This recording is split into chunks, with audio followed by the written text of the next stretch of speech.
What's up, YouTube? It's Big Lou tapping on back in with What It Do with Big Lou. Anyhow, I'm gonna go ahead and tell this little story on how it goes when you enter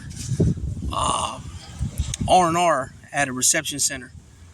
So I've been to 3 reception centers. I've been to Delano, which is what's the name of Delano? Because they got 2 Delanos. They got Kern Valley and Kern Valley and North Kern. Yeah, so it's Kern. I believe it's Kern Valley is the reception center. And then I've been to San Quentin Reception Center, and I've been to D.V.I, the one I showed the little video not a couple days ago, which stands for Dual Vocational Institute or Institution. Dual Vocational Institution, which originally was a youth authority. It was called Gladiator School back in the day, and it's also the birthplace of the hand with this color. They started established in 1957 right there in Tracy, California, and like I said, it was youth. So those guys at the time were in, most of them were born in between 1940 and 1942. And there was like 16 to 20 of them, the founding members that started it. Anyhow, this ain't a video about that. So I only been to Delano one time, and we were en route to, all we did was laid over. We spent the night. And so we didn't even get stripped out butt naked. We didn't even get stripped butt naked before we left, which was surprisingly. We got there like about 10 o'clock at night, so we went straight into the R&R. They just took the belly chains off us, the ankle, and put us in the holding tank. We slept in the holding tank all night, right? And then in the morning, they started bringing guys from that were transferring, and they brought guys off the buses from the county jails in. So we got to see all that. Anyway, so I'm not really going to speak on that, but I'll speak on San Quentin, and I'll speak on Tracy, and I'm just going to let you know like what's the routine when you get there. So San Quentin, when you get there, the bus pulls in. Depending where you're sitting at in the bus, if they start letting guys out from the back first, they usually let out 2. I believe it was 2 or 3 at a time off the bus. And as soon as you get off the bus, they'll take. Okay, so you got belly chains around you, and then you got these hands are cuffed in the front of you, and then you got 2 on your ankles, right? Ankle shackles. Okay, so they take those off first, the transporting officers, and the transporting officers wear black uniforms, the same as the ones in the building cops and all this correctional officers that work on at the institution or the prison. They have the same uniform, the same jumpsuit, except for theirs is black, and that means automatically they're transporting officers. Okay, and when these transporting officers, they have different routes, right? I can't remember the name of the routes. You just barely hear them here and there. But anyways, what it usually means is Corcoran, Avenal, SADF, which, okay, you got Old Corcoran. You'll hear people say Old Corcoran, New Corcoran. So Old Corcoran is just Corcoran State Prison, CSP, California State Prison at Corcoran. And then the other one is SADF, which stands for what does it stand for? SADF. It stands for Corcoran Substance Abuse Treatment Facility, SADF, right? And that prison's pretty big. They have A through, I believe it's A through G or A through H yards. So you're talking what?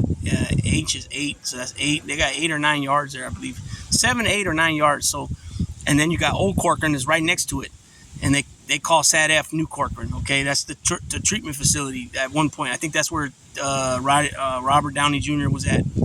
Okay, so those 2 prisons, Corcoran and SADF, and then you got Avenal, which is down the street, not too far, the same county. It's in the city of Avenal.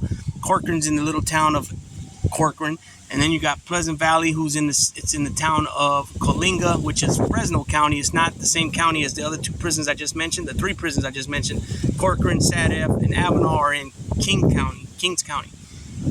But it's very close. Okay, so you got those. You have Valley State Prison, which is in Chowchilla, which was formerly a women's prison and now a men's prison. and it's a low level, like a level 2, that I would think that's all the same route, right? Okay, but what you got is you got a lot of people leaving from like D.V.I. Reception Center, and they'll go up to like Jamestown and Mill Creek, which is same, pretty much same facility, vicinity. And then you got Folsom, which is Sacramento area. So they'll be going up there, dropping people off, picking people up, and then rounding around and going to Vacaville, which is in Solano County. And you got Vacaville and Solano right next to each other.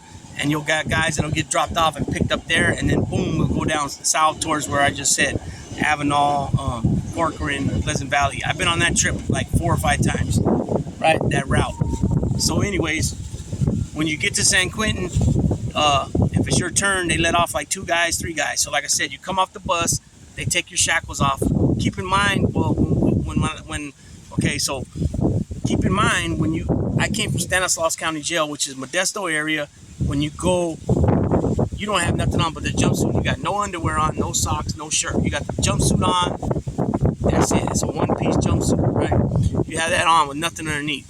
So as soon as you get there, once they take the shackles off you, your ankles, you take that thing off, you're butt ass naked standing there, right? It's how you say it? Dehumanizing. You know what I'm saying? Because a lot of times these COs will play games with you. You know, they'll make you squat and cough and stretch out your butt cheeks a couple different times, make you cough again. You know what I'm saying? They usually make you bend at the knee, bend over, spread the cheeks and cough, and then they usually make you squat like a catcher and spread your cheeks and cough 3 times. But I see these assholes playing games, you know, and they'll make you do it again. Oh, that wasn't good. Or there's some COs that do this bullshit where they'll say, grab your private area, lift it up, because I guess people hide shit underneath their basketballs, right? And they'll tell them to lift it up, you know what I mean? And then they'll have you run your finger through your mouth right after. And a lot of guys will catch it and they'll say, I ain't doing that, you know, F you, because they're doing it on purpose. They're trying to make you touch yourself certain places where dirty, whatever, and then put your hand in your mouth. A lot of cops, they play games, man. They're chumps. Instead of just being professional, doing their job, they want to play with people. You know what I'm saying? And it's part of the bull crap. You know what I'm saying? So, anyways, a lot of times you have the nurses there. The nurses are, giggling, and it's weird, And it's like I said, it's dehumanizing. So as soon as you do all that, they ask you your name. They ask you if you had any other numbers, prison numbers before. You state them to make. They're trying to make sure it's you. They just hand you a roll. They don't even know. Usually, only thing they ask you is what size shoe you wear, right? You tell them 12. Me, I wear 12. So they give me the 12. They give you a roll stacked up like this. They got workers that are prisoners that are in R&R work here. They're the ones that do everything. Feed you. They mop. They sweep. They get your clothes. Anything that needs to be done, they go and do it, right? So they hand you a roll. You just take it like this, and they don't even want you putting shit on right there. They want you walking to whatever holding tank they tell you to go to. So if you're from Northern California, Latino, you go in the holding tank with blacks, right? And others, right? So that would be Asian Islander others, right? And it depends which facility you're at. Because sometimes I've seen where Latino others, such as Cubanos, Puerto Ricanos, Dominicans, Colombians, Central Americans, South Americans, that they won't program with Islander, Asian others, such as Samoans, Tongans, Filipinos, Hawaiians, Fijian, Tahitians, you know what I mean? And they'll be separate. So it's like 2 different groups of others, you know what I'm saying? And I seen them where the Asian others, Samoans and Tongans will sit on the side, the day room side with the blacks and the Norteños, and use the same side basketball court, the same phones, the same showers, the same exercise bars, the same handball court, the same side, right? And the day room, like I just said. But I've been in other places where the Latin others don't do that with the blacks and the Norteños. They'll be on the other side of the day room with the whites and the Sureños and the Paisas, and sometimes the Native Americans. It depends what joints you're at. I see Native Americans sit on either side, and I seen one time there was a problem where some blacks had an issue with it. They said you can't be sitting on both sides. We're not, that's not going to happen. You know what I'm saying? And I backed them on that. I felt it. I felt the same way. We can't do it. They can't do it. So why are you guys so special and you can do it? So when rules, I didn't make the rules, but I follow them. You know what I'm saying? So the same thing with them. Same thing. They gotta, it is what it is. It's in place for a reason. Okay. So So after you do all that, you go into the holding tank where you're gonna go, and then all for the next 4 or 5 hours, you're being called out for either fingerprints. They ask you, like, they make sure your info's all correct as far as like addresses of your people's your contact for emergency. What else they ask? They make sure they got all your like height and your height, weight, all that shit correct. Your blood pressure, they do all that stuff. They even if you got certain things, you also be this thing will pop up in San Quentin and they'll give you whatever property you brought. So at the time, you could only bring 5 books. You could bring a cup, a bowl, a pair of shower shoes, your soap dish. I think you were allowed 15 pictures at the time you could bring, and they stopped letting you wear your shoes. So I was hoping that they were gonna give me my shoes so I can clean them up real good and use those in the time being. But no, they stopped doing that. So what I did was I just threw it out. The clothes that I had, that I got arrested with, I just threw them out. They were all old and dirty, and I was running amok anyways. I ain't gonna lie. So, you'll go in that holding tank, then you'll be called out for your all your medical stuff, your vitals. You know what I'm saying? All that stuff. They might even ask you questions about medication if you're on any medication. Anything like that with medical, they'll ask you all that. The nurse will, and then if they need to put you in the line to see the doctor because of something you came with from the county jail, they'll do all that, and then you'll go back in, and then they'll bring you out again, and they might ask you if you want the hepatitis shot and well, not the hepatitis shot. What am I talking about? The blood draw to check for hepatitis and all that stuff, and the AIDS to check for the HIV and all that, and then you'll be called. That's a whole nother room, right? And then you might be called by you will be called by the R&R sergeant, and they'll ask you what's up, who you run with, do you have any enemy concerns, do you need to PC up,